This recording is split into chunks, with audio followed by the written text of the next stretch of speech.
कलयुग में भी भगवान दर्शन देते हैं। पौराणिक कथा। कृष्णानगर के पास एक गांव में एक ब्राह्मण रहते थे। वे ब्राह्मण पुरोहिती का काम करते थे।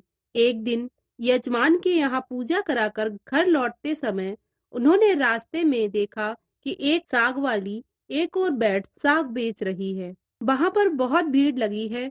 कोई साग तुलवा रहा है तो कोई मोल भाव कर रहा है। एक पंडित जी रोज इस रास्ते आते जाते साग वाली को वहीं बैठा देखते।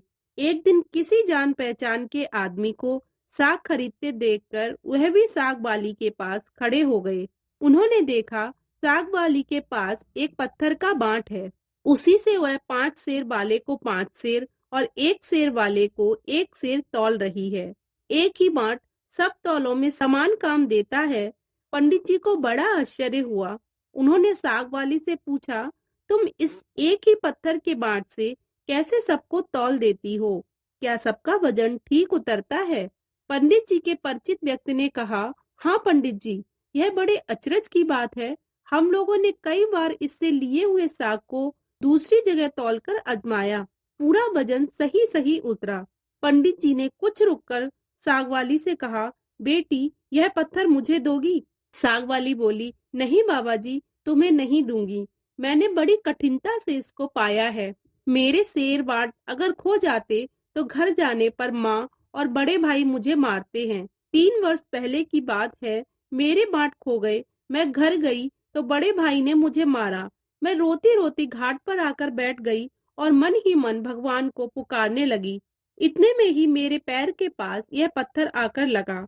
मैंने उसको उठाकर ठाकुर जी से कहा, महाराज, मैं तौलना नहीं जानती। आप ऐसी कृपा करें जिससे इसी पत्थर से सारे तौल हो जाएं और उसके बाद से ही इस पत्थर को मैं अपने पास रखती हूँ।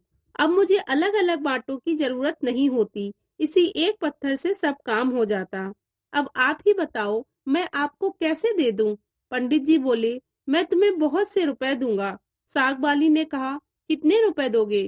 क्या आप मुझे वृंदावन का खर्च दोगे? सब लोग वृंदावन गए हैं, मैं ही नहीं जा पाई। ब्राह्मण ने पूछा, कितने रुपए में तुम्हारा काम होगा? साग वाली ने कहा, पूरे 300 रुपए चाहिए। ब्राह्मण बोले, अच्छा बेटी, यह तो बताओ, तुम इस सिला को रखती कहाँ हो? साग वाली ने कहा, इसी टोकरी में रखती हूँ बाबा जी, और कहाँ रखूंगी? ब्राह्मण घर लौट आए और चुपचाप बैठे रहे। ब्राह्मणी ने पति से पूछा, आप इतना उदास क्यों हो? ब्राह्मण ने कहा, आज मेरा मन बहुत खराब हो रहा है। मुझे 300 रुपए की जरूरत है। ब्राह्मण की पत्नी ने कहा, इसमें कौन सी बड़ी बात है? आपने ही तो मेरे गहने बनवाए थे। विशेष जरूरत हो तो लीजिए, इन्हें ले जाइए, होना होगा तो फिर हो जाएगा। इतना कहकर ब्राह्मणी ने गहने उतार दिए। ब्राह्मण ने गहने बेचकर रुपए इकट्ठे किए और दूसरे दिन सवेरे साग वाली के पास जाकर उसे रुपए दे दिए और बदले में उस सिला को ले लिया। गंगा जी पर जाकर उसको अच्छी तरह धोया और फिर नहा धोकर वे घर लौट आए। इधर पीछे से एक छोटा सा बालक जाकर ब्राह्मणी से कह गया, पंडिताइन जी, तुम्हारे घर ठाकुर जी आ रहे हैं। घर को अच्छी तरह झाड़ बुहार कर ठीक करो। सरल हृदय ब्राह्मणी ने घर साफ सुथरा करके उसमें पूजा की सामग्री सजा दी।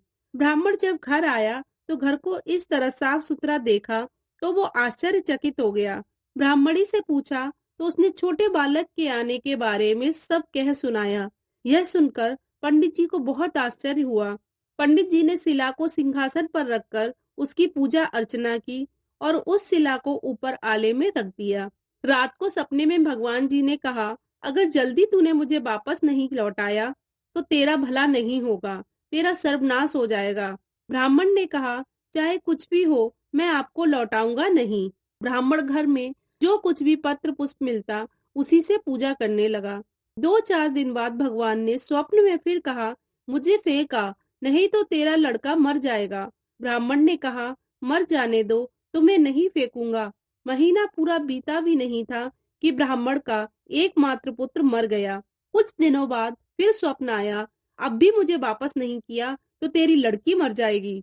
ब्राह्मण ने पहले वाला ही जवाब दिया। कुछ दिनों पश्चात लड़की मर गई। फिर कुछ दिनों बाद स्वप्न आया और कहा कि अब की बार तेरी स्त्री मर जाएगी। ब्राह्मण ने इसका भी वही उत्तर दिया। अब स्त्री भी मर गई। इतने पर भी ब्राह्मण अचल अटल रहा। लोगों ने समझा यह पागल हो गया। कुछ दिन बीतने पर स्वप्न में कहा गया, अब भी मान जा, मुझे लौटा दे, नहीं तो 7 दिनों में तेरे सिर पर बिजली गिरेगी। ब्राह्मण बोला, गिरने दो, मैंने तुम्हें उस साग वाली की गंदी टोकरी में नहीं रखने का प्रण लिया है। ब्राह्मण ने एक मोटे कपड़े में लपेटकर भगवान को अपने आप से मजबूती से बांध कर रख लिया। वे हर समय यूं ही उन्हें बांधे रखते थे। तेज बिजली कड़कड़ाती, नजदीक आकर लौट जाती। अब 3 ही दिन शेष रह गए थे। एक दिन ब्राह्मण गंगा जी के घाट पर संध्या पूजा कर रहे थे कि 2 सुंदर बालक उनके पास आकर जल में कूद गए। उसमें से एक सांवला था और एक गोरा। उनके शरीर पर कीचड़ लिपटा था। वे इस ढंग से जल में कूदे कि जल उछल कर ब्राह्मण के शरीर पर गिरा। ब्राह्मण ने कहा, तुम लोग कौन हो भैया? कहीं इस तरह जल में कूदा जाता है? देखो, मेरे शरीर पर जल पड़ गया। इतना ही नहीं, मेरे भगवान पर भी छींटे पड़ गए। देखते नहीं, मैं पूजा कर रहा था। बालकों ने कहा, तुम्हारे भगवान पर भी छींटे लग गए, हमने देखा नहीं। बाबा, तुम गुस्सा ना होना। पंडित जी ने कहा, नहीं भैया, गुस्सा कहाँ होता हूँ। बताओ तो तुम किसके लड़के हो? ऐसा सुंदर रूप तो मैंने कभी नहीं देखा। कहाँ रहते हो भैया? कितनी सुंदर मीठी बोली है तुम दोनों की। बालकों ने कहा, बाबा, हम तो यहीं रहते हैं। पंडित जी बोले, क्या फिर भी कभी मैं तुम दोनों को देख सकूंगा? बच्चों ने कहा, क्यों नहीं बाबा, पुकारते ही हम आ जाएंगे। पंडित जी के नाम पूछने पर वे बोले कि हमारा कोई एक नाम नहीं है, जिसका जो मन होता है उसी नाम से वह हमें पुकार लेता है। सांवला लड़का इतना कहकर ये बोला, बाबा, ये लो मुरली, जब जरूरत हो तब इसे बजाना, बजाते ही हम लोग आ जाएंगे। दूसरे गोरे लड़के ने एक फूल देकर पंडित जी से कहा, बाबा, इस फूल को अपने पास रखना, तुम्हारा सदा मंगल होगा। वे जब तक वहां से चले नहीं गए, ब्राह्मण एक टक होकर उसी ओर देखता रहा। ब्राह्मण मन ही मन सोचने लगा, आहा, कितने सुंदर हैं दोनों, कभी फिर इनके दर्शन होंगे क्या? ब्राह्मण ने फूल देखकर सोचा, फूल तो बहुत बढ़िया है, कैसी मनोहर सुगंध आ रही है इसमें, पर मैं इसका क्या करूंगा और रखूंगा भी कहाँ? इससे अच्छा है राजा को ही दे आऊं। पंडित जी ने जाकर फूल राजा को दिया। राजा बहुत प्रसन्न हुए। उन्होंने उसे महल में ले जाकर बड़ी रानी को दिया। इतने में ही छोटी रानी ने जाकर कहा, मुझे भी एक ऐसा ही फूल मंगवा दो, नहीं तो मैं डूब मरूंगी।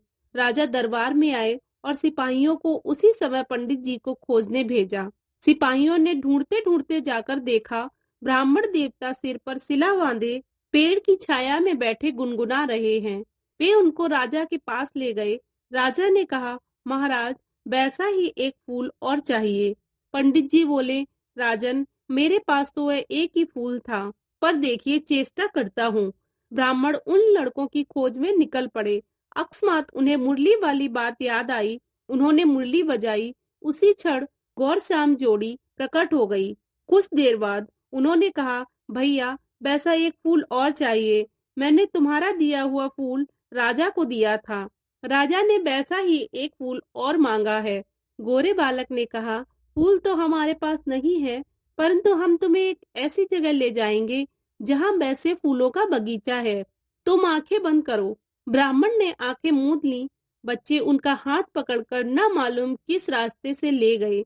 एक जगह पहुंचकर ब्राह्मण ने आंखें खोली, देखकर मुग्ध हो गए। बड़ा सुंदर स्थान है। चारों ओर बगीचे के बीच में एक बड़ा सुंदर महल है। ब्राह्मण ने इधर उधर देखा तो वे दोनों बालक गायब थे। साहस करके ब्राह्मण आगे बढ़ा। महल के अंदर जाकर देखते हैं, सब ओर से सुसज्जित बड़ा सुरम्य स्थान है। महल के बीच में एक दिव्य रत्न का सिंहासन है। सिंहासन खाली है। पंडित जी ने उस स्थान को मंदिर समझकर प्रणाम किया। तभी उनके माथे पर बंधी हुई ठाकुर जी की सिला खुलकर नीचे गिर गई। जैसे ही पंडित जी ने उसे उठाने को हाथ बढ़ाया, सिला फट गई और उसमें से भगवान लक्ष्मी नारायण प्रकट होकर शून्य सिंहासन पर विराजमान हो गए। भगवान नारायण ने मुस्कुराते हुए ब्राह्मण से कहा, हमने तुमको कितने दुख दिए, परंतु तुम अटल रहे। दुख पाने पर भी तुमने हमें छोड़ा नहीं, पकड़े ही रहे। इसीलिए हम तुम्हें सशरीर यहाँ ले आए हैं। जो भक्त स्त्री, पुरुष, घर, गुरुजन, प्राण, धन लोक और परलोक छोड़कर हमारी शरण में आ गए हैं, भला उन्हें हम कैसे छोड़ सकते हैं? इधर देखो, यह खड़ी है तुम्हारी सहधर्मिणी कन्या और तुम्हारा पुत्र, यह भी मुझे प्रणाम कर रहे हैं। तुम सबको मेरी प्राप्ति हो गई है। तुम्हारी एक दृढ़ता से सारा परिवार मुक्त हो गया। अगर आपको हमारी स्टोरी पसंद आई हो तो वीडियो को शेयर और चैनल को सब्सक्राइब करना ना भूलें। धन्यवाद।